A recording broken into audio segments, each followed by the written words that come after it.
حضرت علی کرم اللہ وجہہ نے فرمایا کہ بھائی سونے کی طرح ہے جبکہ دوست ہیرے کی مانند۔ ایک شخص نے حیران ہوتے ہوئے دریافت کیا کہ آپ نے ایسا کیوں فرمایا جبکہ بھائی اپنا خون ہوتا ہے اور دوست تو بالکل اجنبی ہوتا ہے؟ تو حضرت علی کرم اللہ وجہہ نے فرمایا کہ اسی لیے تو بھائی کو سونے سے تشبیہ دی، کیونکہ سونا ایک ایسی دھات ہے کہ اگر وہ ٹوٹ جائے تو پھر بھی اس کو ہر بار بھٹی میں ڈال کر نرم کیا جا سکتا ہے اور دوبارہ اسی شکل میں واپس لایا جا سکتا ہے، جبکہ ہیرا اگر ایک بار ٹوٹ جائے تو اسے پھر سے جوڑا نہیں جا سکتا۔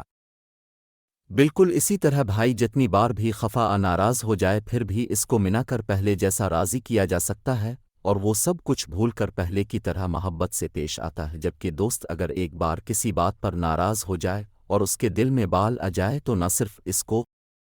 منانا مشکل ہوتا ہے بلکہ اس کو پہلے جیسا راضی نہیں کیا جا سکتا۔ یعنی جو بلا تکلفی بال آ جانے سے پہلے دوستوں کے درمیان پائی جاتی ہے اس کو بحال نہیں کیا جا سکتا، اور دونوں دوستوں کے درمیان ایک فاصلہ اور تکلف پیدا ہونا ناگزیر ہوتا ہے،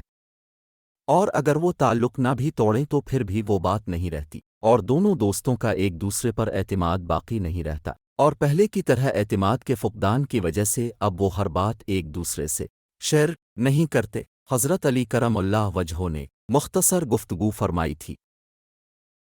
یہاں وضاحت کے ساتھ ناظرین کی سہولت کے لیے پیش کی گئی ہے تاکہ ناظرین آسانی کے ساتھ بات کو سمجھ سکیں۔ اب سے گزارش ہے کہ چینل کو سبسکرائب کر لیں تاکہ ہر نئی آنے والی ویڈیو آپ بروقت دیکھ سکیں۔ شکریہ۔